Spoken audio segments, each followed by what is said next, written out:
So we're doing a review of everything we know in chemistry in grade 10 up till this point. And then I'm going to teach you about Lewis dot structures. So to review, we just said that atoms are small.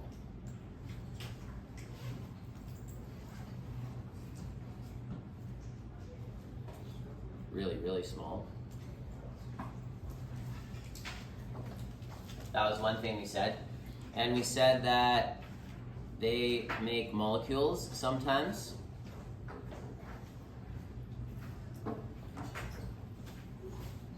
And we really need to understand what that word means because there is a nuance to this word molecule, so I'm going to underline it with green. I got all these colored pens, so I'm really sorry about that.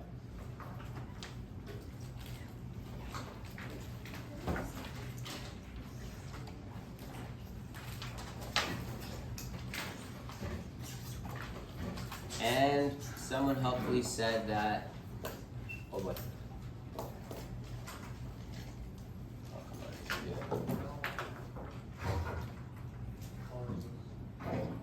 Oh, you had it.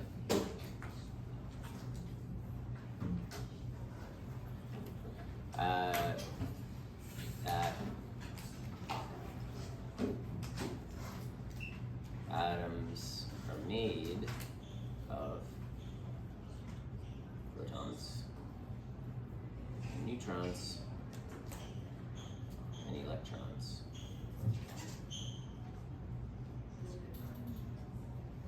Where did the protons and neutrons live? In the nucleus. And the electrons live in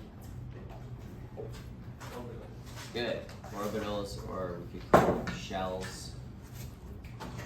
Let's call them orbitals.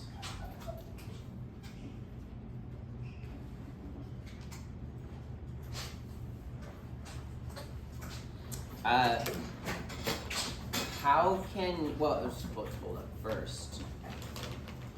Let's say.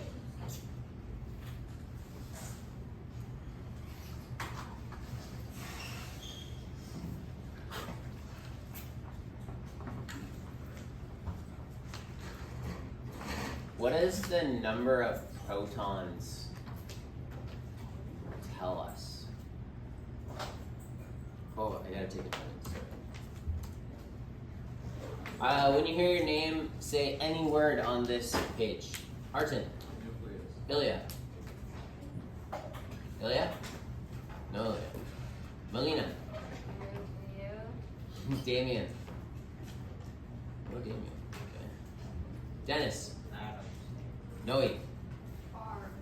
Wendy. Ezra. No, Ezra. Alika. Alika or Alika? Elika. Elika. Oh, Elika. So like you say the letter L. Yeah. Lucas. Vanda. Emma. Nathan. Paul. Bianca. Protons. Glenn. Baran. Oh, there she is. Mateen. Thank you. Portia. Moji. Sariza. Trish. Where's Trish? I'm here. Oh. Why are you over there? I told you to go back there. That's okay, you can stay there. Artin, I think you should give him a hug. Yeah, I think he needs it. There you go. He needs love. Some people may need time and space, but Trish needs a seat in the corner by Artin. Mia. Leo. Pasha. No Pasha. Valkyrie. Good. Khalil. Elena. Oh, okay. Thank you, Elena. Sydney. Thank you. Hillary. Good. And Shaylee. Oh, no, Shaylee. Okay, good. Okay, so what does the number of protons tell us? Atomic number. Okay, yeah. So we can, I'm going to put that in brackets. The number of protons is the atomic number. This is a very, very important number. So if I say the element, this atom has 11 protons, what do you know about the atom? Glenn. Okay, atomic number is 11, good. Look on your periodic table. Hillary, what is it? Sodium is number 11, I think. Is it? Check. See if we're right. Look on your periodic table. Which atom is number 11? Is it sodium? Is it Na? Okay, so sodium is number 11. So what does the number of protons tell us? Good, thank you, Khalil. So the number of protons, the atomic number, tells us what element it is. Very, very important. Sorry, I'm writing really messages. And I apologize for watching the video that I just took attendance and you have to listen to that. You should know you can always watch my videos at double speed. Yeah, do you know how to do that? Yeah, there's a settings button. Yeah, you go to settings and you go to playback speed 2. And then just watch it and it'll be like blah, blah, blah, blah, blah. And then if you hear something you don't understand, you can stop it and go back. So this is the atomic number. It tells us what atom it is. What about the number of neutrons? What does that tell us? Or what does that do? Yes, Moji. We can find the atomic mass. Good. So the neutrons will help us with the mass. In what way? Shrish. Good. So we're going to add this to proton number to get mass, atomic mass. I'll say atomic mass number because that's more accurate. What happens if we change the number of neutrons?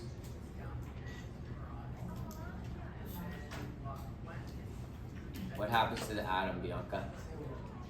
It might not be stable. Okay, it might not be stable. Yeah, that's good. Mateen.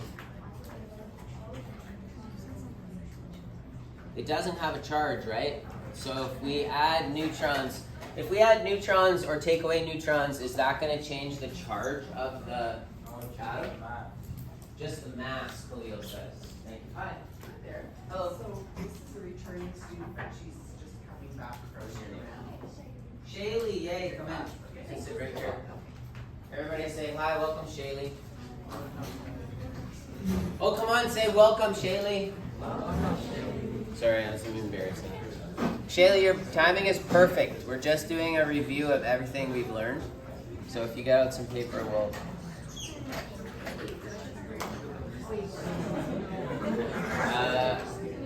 Artin, are you here? Oh yeah. Ilya, is Ilya here? No. How about Damien? Ezra? Kasha? You got it. And Shaylee will play. Okay.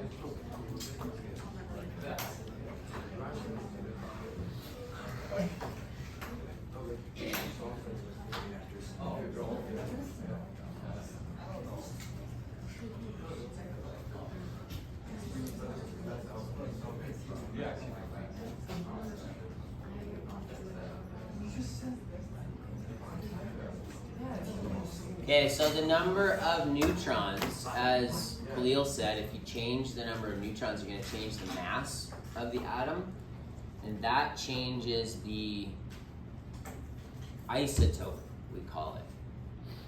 So if you change the number of neutrons, you stay the same element, but it will be a different isotope of that element.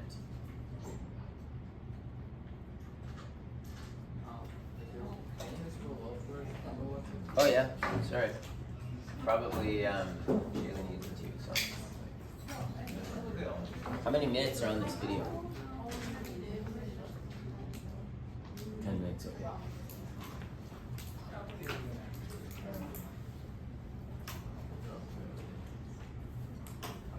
Okay, I have a question for you. Take a look at carbon. What is the atomic mass of carbon? It's number 6. 12. 12 point what? 12.0. So how many neutrons are in a carbon atom? Good, Nathan, 6. Now, look at iron.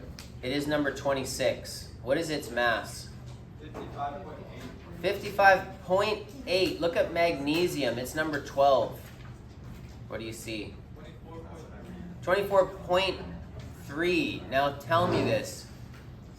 Can you have 0.3 of a neutron? No, you cannot. So you're going to round to get the atomic mass number. But the atomic mass is 24.3. So what does that mean? That makes no sense. Yeah, but why would we have 24.3? Like, where does that come from? Yes. Khalil, average of what? Who has a guess? Shrish. Average of the weight of the proton. Okay, you're on the right track, definitely. It's the average weight of what? Think about this. If I went out into the mountains here, and I had a big drill and a shovel, and I shoveled out some magnesium, and I reduced it down, I got it all down into just magnesium there. What would you say about the number of neutrons in all those magnesium atoms?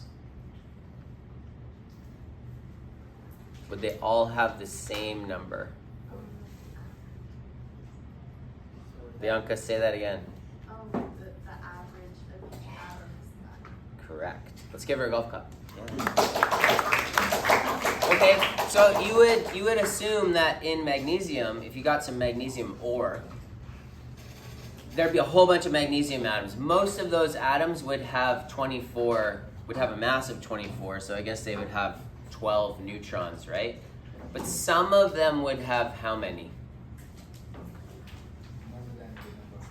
Yeah, so what's more than 12? 13, right? Would some of them have 12.3 neutrons? And no, you cannot have part of a neutron, only one neutron. But there's different isotopes. Everyone say isotopes. So there's different isotopes of magnesium. They all have 12 protons. Because what happens if you have 13 protons?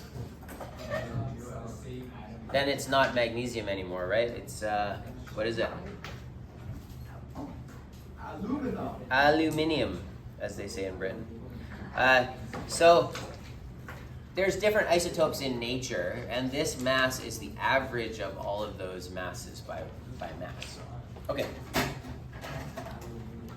So the number of protons tell you what element it is, and the number of neutrons tell you what isotope it is. And then what do the number of electrons tell us?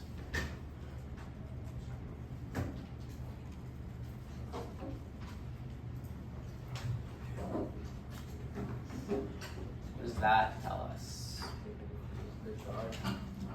Good. Who said charge? Thank you, Khalil.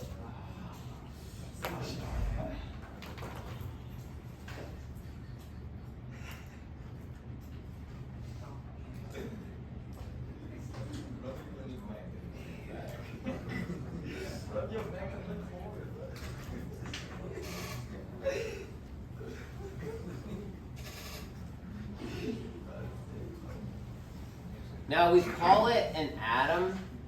Can you guys see that writing? Yeah. We call it an atom, but only if it has one particular charge. What charge does an atom always have? 0. Who said 0? Thank you, Hillary. If it's 0, it's an atom. So if it's neutral,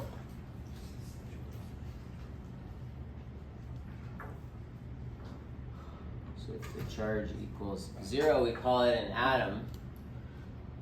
Oops.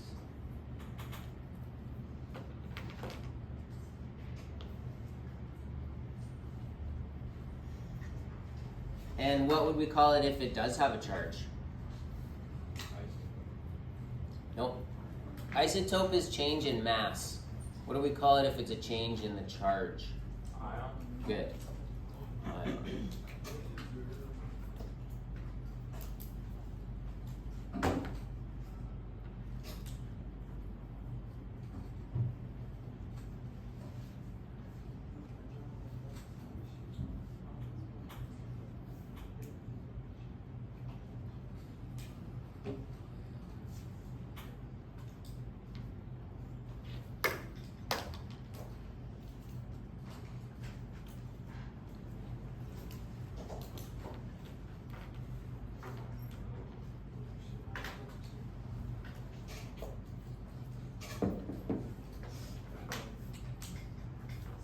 So we did the other day the ionic bonding of sodium and chlorine, right? And what happened when the sodium atoms and the chlorine atoms were mixed together? Glenn, say that again. They exponinated? What? Oh, they exploded. Well, are you talking about when I dropped the sodium in the thing? Yeah, it really did explode, didn't it? I was actually legit scared after that. I thought it was loud. If you put sodium and chlorine together, I wish I could do that for you, but chlorine gas is really poisonous, so we can't do it. But we did. I saw it in university one time. That my prof did it in a sealed test tube thing, and this yellow gas goes in with the sodium. And then it gets condensy on the outside, like you know when something condenses and you have little droplets of water? There were little droplets of water and it turned white. There was this white film on it. And he did that, and then he took it apart and he drank the water and licked the edge. So you know, this is like sodium metal that stuff I dropped in there and exploded. So how could he do that? Shrish. Oh wait, not for that. Oh, okay. Go ahead. Can you just like give us a gas max and then that? No, I can't do that.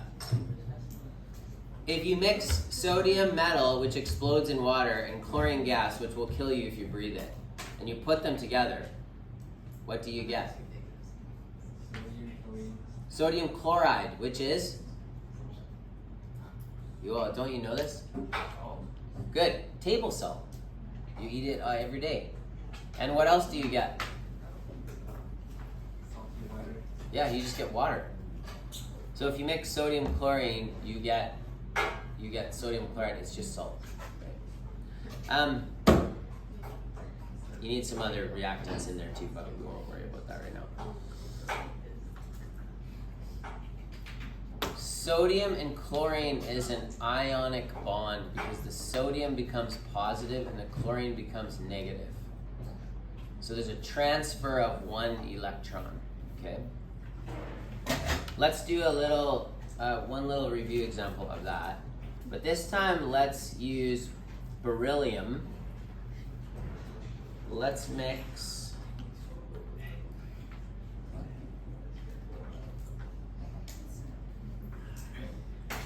beryllium and let's mix fluorine. So take a couple minutes and draw the Bohr models of each.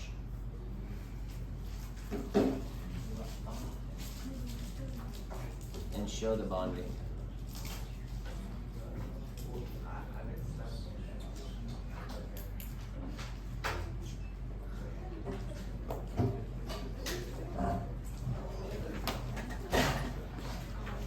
I'm gonna stop this video. We're just gonna get to.